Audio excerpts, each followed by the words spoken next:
3 years ago, Nick tied the knot with Jolie. Frankly, had it not been for her unexpected inheritance of the family business following her father's untimely demise, Nick might never have walked down the aisle with her.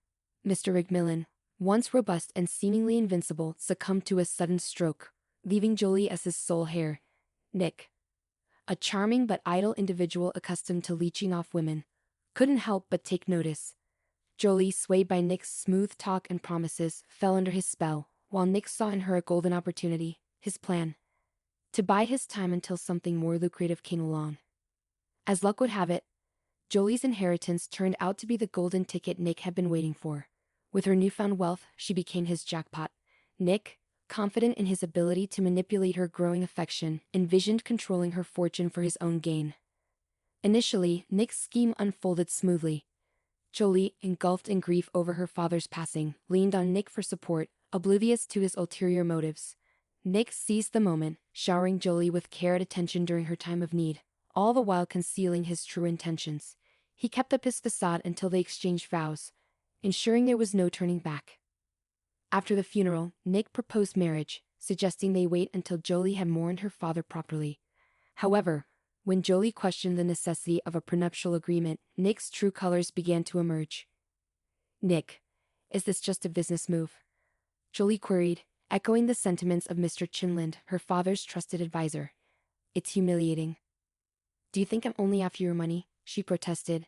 Nick, taken aback by her defiance, responded defensively, "Honey, it's merely a precaution. We need it just in case.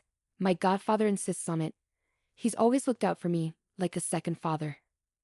Though Jolie's understanding of financial matters might have been lacking due to her privileged upbringing, she possessed a tenacity that transcended her naivety. When she set her sights on a goal, she pursued it relentlessly. Nick, finding himself backed into a corner, begrudgingly acquiesced to all of Mr. Chin's conditions. While the terms of the marriage contract seemed standard, they effectively stripped Nick of any entitlements. It was abundantly clear that Jolie's inherited business and assets would remain solely hers. Nick had assumed he'd have a share in the dividends and the opportunity to amass new wealth. However, the meticulous contract drawn up by a top-tier lawyer dashed those hopes. Despite this setback, Nick convinced himself that the marriage still held benefits. He saw it as a means to tap into his wife's finances without oversight, building his own capital for the future. He planned to siphon money from their joint budget daily, funneling it into his own accounts. Yet Nick's optimism was misplaced once again. Mr. Chinland, a principled and responsible figure, not only oversaw Jolie's business finances but also controlled her personal wealth. Nick found himself restricted in his personal spending, but he remained hopeful, anticipating how the situation might unfold. His patience was eventually rewarded. Despite their efforts, Jolie struggled to conceive, her desire for motherhood overshadowed by repeated disappointment. Initially attributing it to stress, she eventually sought medical intervention after over a year of failed attempts, uncovering the underlying cause of their struggles. Jolie's symptoms, initially dismissed as mere consequences of her busy lifestyle, were ominous signs that her body was in distress, a warning she had chosen to ignore. Eventually, the grim truth emerged. She was diagnosed with cancer. Over nearly 2 grueling years, she endured treatments and suffering with little to show for it. Throughout this ordeal, Nick's role as a husband was merely nominal. His vested interest lay in Jolie's existence being inconsequential, a fact he failed to conceal adequately. While the topic remained unspoken, Jolie couldn't ignore the whispers of her husband's infidelities with numerous other women. Nick, however, fancied himself a master of deception and manipulation. He believed he could convincingly play the part of the devoted spouse to a dying wife without raising suspicion. He considered himself fortunate, convinced that enduring a little longer would secure his desired outcome. Yet Nick's reprehensible conduct became the subject of condemnation and gossip among nurses, hospital staff, and even Mr. Chinland. The latter was both furious and helpless, unable to comprehend Jolie's insistence on preserving a marriage teetering on the brink. Furthermore, the absence of a will left him deeply concerned, as it meant Nick would automatically inherit everything as Jolie's sole heir. That scoundrel stands to inherit everything, including the fruits of Jolie and her father's hard work. It would render everything they've built futile, Mr. Chinland lamented. The elderly man found himself grappling with the delicate task of broaching a sensitive subject with his goddaughter, who, until just yesterday, had exuded health and vitality but now faced an inevitable decline. With each passing moment, her time grew shorter, measured not in months but in weeks. Meanwhile, Nick's anticipation burned bright, his greedy ambitions unmasked in his eager demeanor. He saw in Jolie's looming demise not just tragedy but opportunity, a chance to rid himself of his ailing wife and secure a substantial windfall.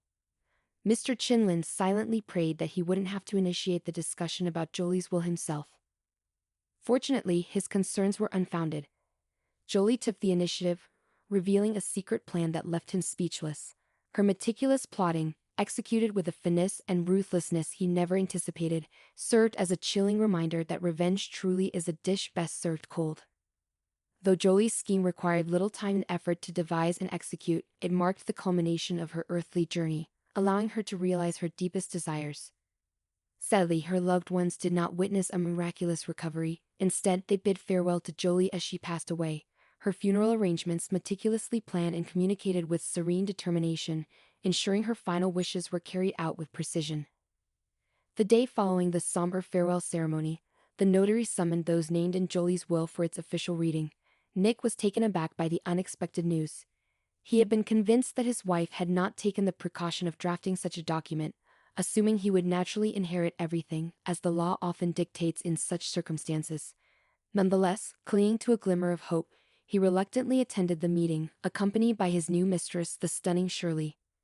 Upon entering the notary's office, Nick was surprised to find Mr. Chinlund and Jolie's friend, Kurt Turgan, in attendance. However, what truly caught him off guard was the sight of Kurt pushing a stroller containing a baby boy. Despite being aware of Kurt's marital status and recent parenthood, Nick's astute instincts quickly pieced together the puzzle, revealing a hidden agenda at play, a realization that left him feeling outwitted. Nevertheless, curiosity compelled Nick to stay and discover the contents of Jolie's will, despite his growing apprehension about its potential humiliation. For what felt like an eternity, silence enveloped the room as each individual occupied their own corner, waiting in tense anticipation. No further attendees arrived, leaving the notary to prolong the preamble, emphasizing the solemnity of the occasion and the honor of carrying out the deceased's final wishes. Even then, Nick could discern from the wicked grin etched on Mr. Chinlund's face that the contents of the will were a clandestine affair reserved solely for him. Finally, Nick's name was called. "To my lawful husband Nick, I deny the inheritance," declared the notary, the words ringing with a stark finality. As the brief yet impactful sentence echoed in the room, the notary turned to Nick, prompting him to confirm his understanding of its significance. With a heavy heart and a sense of profound humiliation, Nick could only nod in acquiescence. In that moment, Shirley reached for his hand, ready to defiantly depart, but Nick firmly kept her in place, ignoring her questioning gaze. Though every fiber of his being urged him to flee from the scene of his public disgrace, the drama was far from over, and the invited spectators demanded closure. With a measured pause, the notary continued.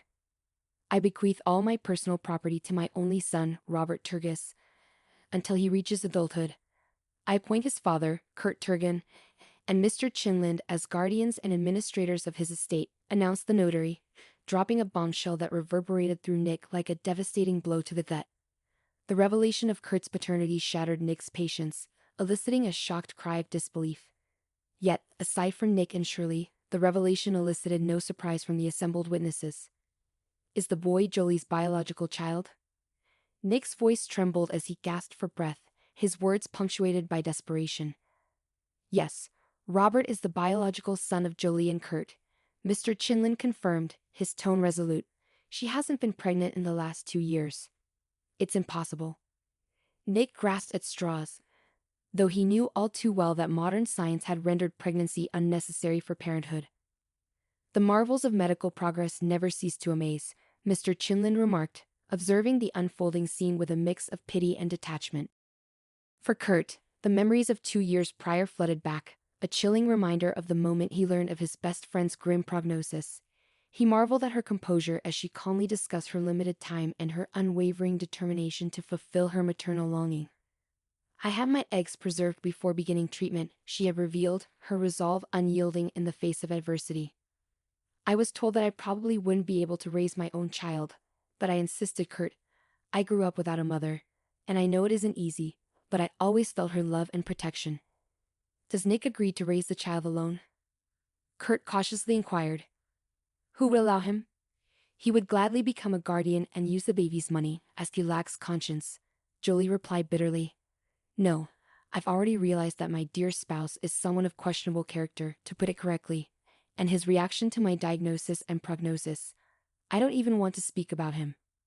This man isn't worth getting upset about. And what of the baby? That's what I wanted to discuss with you. Jolie hesitated, a rare moment of uncertainty for her fearless demeanor. I don't know how to broach the subject delicately. Maybe there is no delicate way. In short, I would like you to be the father of my child. She exclaimed in a high-pitched voice. Are you joking? You have a husband. Kurt clearly wasn't prepared for this sudden proposition. Yes, I do have a husband, and I will have him until the day I die. I've already made that decision, Kurt. Of course, we won't sleep together. It's impossible given my current condition. I can't carry the baby myself. Unfortunately, I have my eggs preserved. Now we need the biological material from the future father. Naturally, I also need a woman to carry and give birth to him, but luckily, such services are available now. Initially dismissing it as absurd, Kurt soon realized that Jolie's plan was meticulously thought out, with every detail carefully considered. She had already undertaken extensive preparatory work, delving into the legal aspects, arranging for services at a reproductive clinic, and even securing a surrogate mother for the future baby. Kurt, I could use the services of a donor for the father for the baby. I really want to leave a piece of myself behind. But when you think about it, who will the baby be with? I've been thinking a lot, but you're the only one I can rely on. I am sure of you, knowing you for so many years. I believe that you will be a great father. I understand that you want to create your own family, get married, and have children naturally. It's logical. But please think about it. Don't answer me right now. For me, after what happened with Nick, it is critical that the father of my child is someone who doesn't prioritize money, someone who won't exploit my assets. I'm not as naive as I was before marriage. Nick taught me a lot. Now I have a lot of life experience. As for you, you don't need any money at all. You have plenty. My father has the money, Kurt interjected, correcting Jolie's line of reasoning for the first time. You know you're going to get it. You work tirelessly to keep the family company thriving. You've never been needy. Now I know for a fact that a man who grew up poor will never stop thinking about having enough to eat. And if his decency is also lacking, there will be a big problem. I have experienced that firsthand, Jolie sadly added. To be honest, I'm completely confused. I had an entirely different idea of becoming a father. I need to consult my parents. Understand that I can't make such a decision alone. I will need the help of close family members when I become a father, so I have to inform them and ask for their opinion. Jolie had no objections, but she requested that Kurt promise to keep their arrangement a secret. The conversation with Kurt's parents proved challenging. His father remained neutral, accepting the situation and promising to support his son's decision and assist with his grandchild as much as possible. His mother, however, struggled with the idea.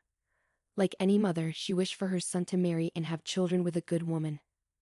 While she held Jolie in high regard and felt immense sympathy for her, the thought of her potential grandchild being born to another woman, especially with Jolie's illness, was difficult for her to accept.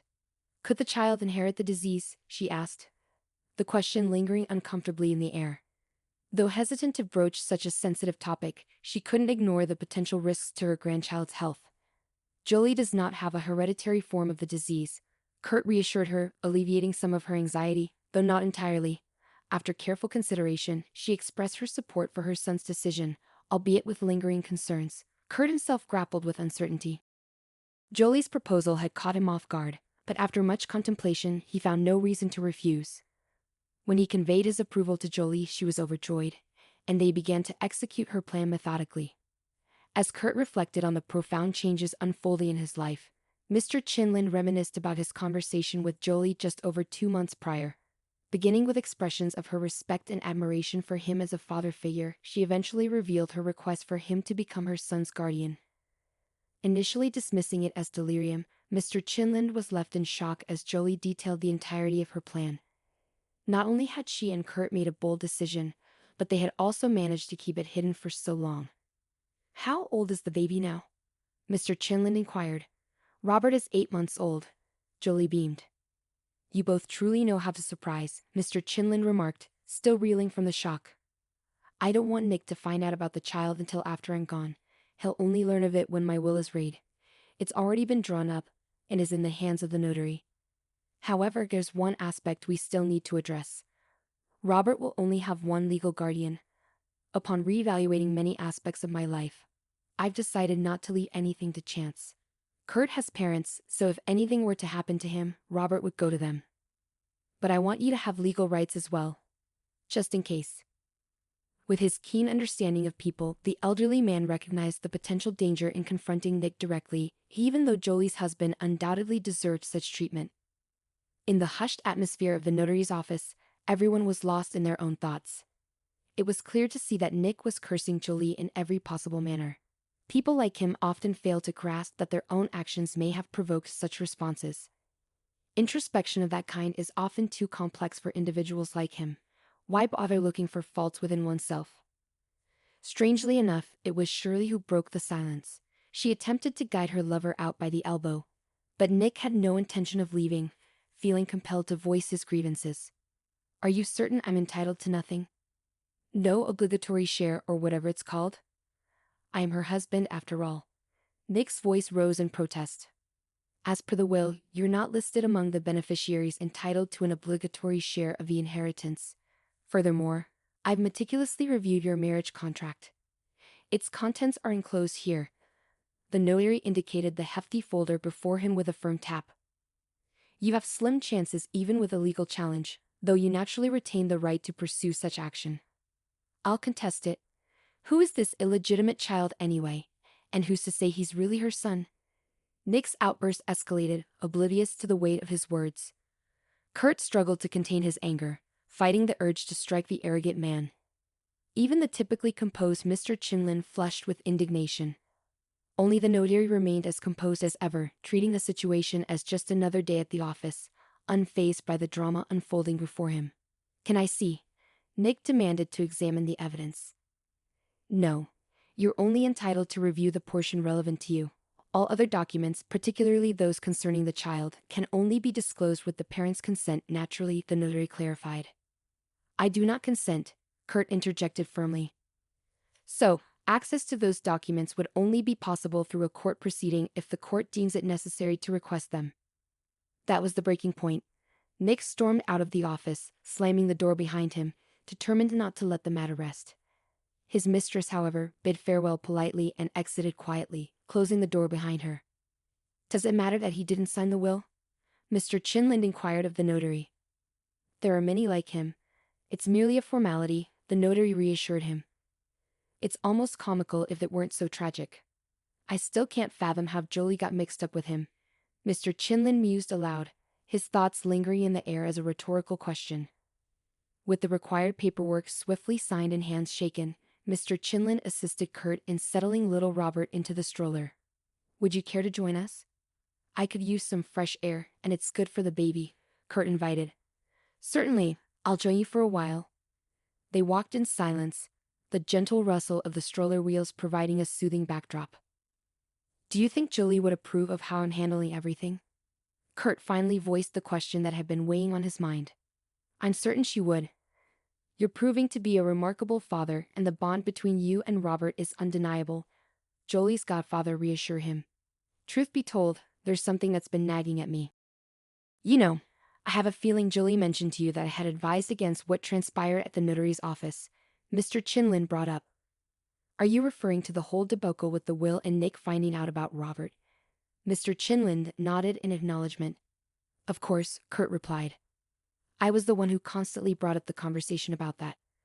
I didn't like this idea from the very beginning. He's a nasty type, angry, stupid, and mercenary. Why provoke him? Honestly, I even contemplated telling him when the baby was already born. But Jolie was so adamant about keeping it a secret, I felt I had no right to interfere. I thought perhaps she just didn't want to deal with him herself and left these disputes to us. Seeing him today with that woman, shamelessly flaunting it, makes me question whether I made the right decision by not standing my ground. His reaction, the look on his face, it was chilling. Maybe it would have been better to confront him earlier. I believe Jolie didn't want to either. That played a part too, and the desire for revenge. She wanted to get back at him because she loved, regardless of what she claimed later. She loved deeply, and this corrupted love left her no other recourse. My poor girl, the elderly man wiped away a tear trickling down his cheek. Don't grieve for her. She asked us not to. She asked us to direct all our love, which was for her to Robbie. Kurt comforted Jolie's godfather, while the others reminisced. Meanwhile, Nick and Shirley observed from the car, discussing the same topic. So you won't get anything at all, huh? The girl asked incredulously, blinking rapidly. You're such a fool. You heard there's no chance because of this baby. All right, let's go.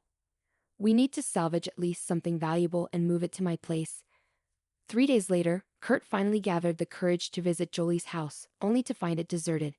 He had prepared himself for a confrontation, even hiring 2 security guards for protection.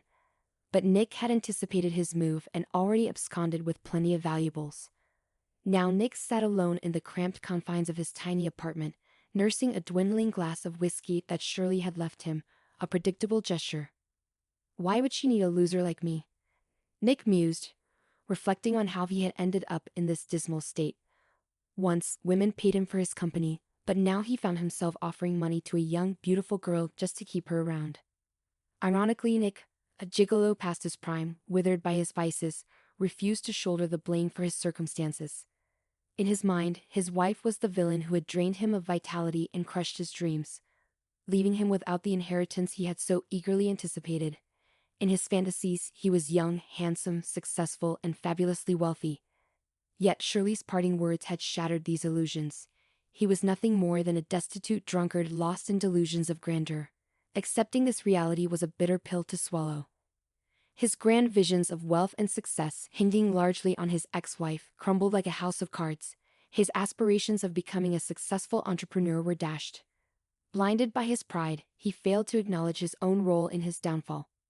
Instead, he directed his resentment towards his late wife, seeing her as the source of all his woes. For nearly 2 weeks, Nick drowned himself in a haze of alcohol, seeking solace from his harsh reality, his bitterness festering with each passing day. Then, one bleak morning, gripped by a pounding hangover, he reached a breaking point. He realized that drowning his sorrows in alcohol wouldn't bring him success or vengeance against Jolie.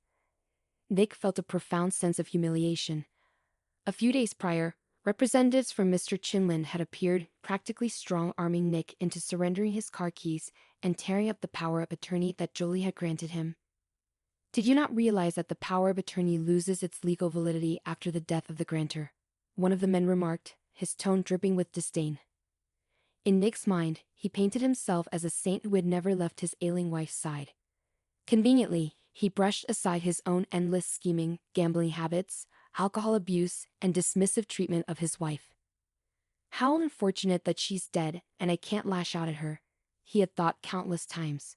I barely suppressed my urge, convincing myself that my patience would be richly rewarded. Now, as he contemplated his next move, thoughts of revenge consumed him. Initially, he had entertained the idea of desecrating her grave. But upon reflection, considering what was most precious to Jolie and what would inflict the deepest anguish, he stumbled upon another answer. Robert. A surge of electricity coursed through Nick as this idea took hold in his mind. He chuckled maliciously, finally concocting his revenge plot. While many details needed ironing out, he had settled on one crucial point: he would not harm Robert. What's a mother's worst nightmare? Not being able to protect her child in times of trouble. That's precisely the fate he planned for. His imagination was ablaze with a simple yet sinister plan: to abduct the baby, whisk him away to a distant location, and abandon him at an orphanage. After a week of dwelling on thoughts of revenge, Nick found solace and satisfaction in his fantasies, if one could call them that. He hadn't smiled like this in ages. Granted, the grimace he wore might have been unsettling to some, but Jolie's husband cared little for appearances. In fact, you could say he was elated as he meticulously plotted every detail. He reveled in a sense of euphoria. Although his target was out of sight, Nick savored the mental image of Jolie's anguish at her inability to protect her child. Once he had outlined his plan in theory, Nick shifted his focus to practicalities. He needed to gather intelligence on Robert's movements and the people he encountered outside the house to pinpoint the perfect time and place for his crime. Having known Kurt well in the past, and even having visited his parents' house, Nick was aware of their affluent suburban community and its heightened security. As he delved deeper into his scheme, he became acutely aware of the obstacles he would face. He couldn't predict how long he'd spend surveilling from the cover of the forest, peering through binoculars, studying the child's routines and activities. Was the risk worth the reward? Without a doubt, Nick reasoned with himself. His mental state had deteriorated significantly since the reading of the will. "She destroyed my life, and I'll destroy her child's," he muttered maliciously. In his twisted fantasies, Nick envisioned himself as a wealthy heir living off the state's provisions, while his deceased mother looked on from the afterlife, bearing the weight of blame for his misdeeds. His laughter echoed with malice, a chilling sound that would have alarmed any bystander with a shred of empathy. But history does not entertain what-ifs, and Nick was left unchecked in his pursuit of his dark ambitions. Once he set his mind on a goal, no matter how sinister, he pursued it relentlessly to its conclusion. For 2 full days, Nick didn't just watch but meticulously prepared the groundwork for his scheme. He scoured the entire area, seeking the perfect vantage point that would afford him an unobstructed view of the settlement, particularly the Turgis household, while keeping him concealed. He poured all his energy and time into finding the ideal spot, ensuring it met his stringent criteria. Day after day, he rose with the dawn, immersing himself in surveillance at the cottage settlement until nightfall. With binoculars in hand, he meticulously documented every movement, noting arrivals and departures with unwavering diligence. Through his observations, Nick learned that the child was under the care of Kurt's grandmother and a nanny. Both Kurt and his mother were unsuitable targets for Nick's plans. They would recognize him immediately. Nick had no intention of facing consequences for his actions. Anticipating police inquiries, he aimed to deflect suspicion away from himself. Thus, he identified the nanny as the target of his scheme. She followed a predictable schedule, walking with Robert along familiar routes at set times. Luck seemed to smile upon Nick when, on a Wednesday, the nanny ventured beyond the settlement's secured confines for a daytime stroll with the sleeping baby. She followed a forest path to a clearing where she met another nanny from a neighboring settlement, her laughter carrying through the air. Recognizing an opportunity, Nick decided to limit his visits to the settlement to Wednesdays, minimizing the risk of drawing attention to himself. His plan was meticulous, akin to a well-oiled machine. Each Wednesday, like clockwork, the nanny ventured into the forest. For 4 consecutive weeks, Nick observed this routine, ensuring its consistency. As the 4th Wednesday approached, he knew the time had come to execute his sinister plan, confident in its precision and success. He acquired a potent stun gun from a local market, exchanging cash to evade detection. Every aspect of his plan was meticulously arranged to minimize the risk of capture. Securing an old car, he appropriated license plates, ensuring they were affixed inconspicuously. He strategically positioned the vehicle for a swift getaway, yet far enough to evade suspicion. Disguising his appearance was paramount, taking precautions to obscure his features and physique to evade identification. Obsessed with thoughts of kidnapping, he became consumed by them, even dreaming of the deed in vivid detail. As the fateful day drew near, he shed nearly 7 kilograms, a physical manifestation of his preoccupation. A haunting aura of neurosis and fixation began to manifest in his countenance, a visible testament to his unraveling psyche. On the appointed Wednesday, he parked in his chosen spot, his nerves taut with anticipation. As he spied the nanny guiding the stroller down the path, a tremor of apprehension coursed through him. The meticulous planning had insulated him from the grim reality of his impending actions.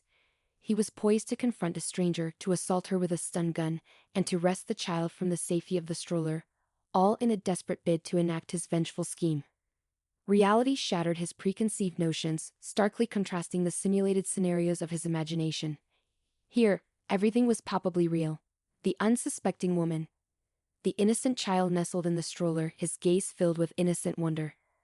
Nick was not inherently predisposed to violence, but his festering animosity towards Jolie propelled him across the threshold of moral restraint. Approaching the nanny, he forcefully pushed her away from the stroller, causing her to stumble and fall. He then unleashed the taser's jolt upon her, rendering her unconscious with a single shock. With trembling hands, he moved to extract the child from the confines of the stroller, his heart racing with adrenaline-fueled urgency. Yet his meticulously crafted scheme was abruptly derailed.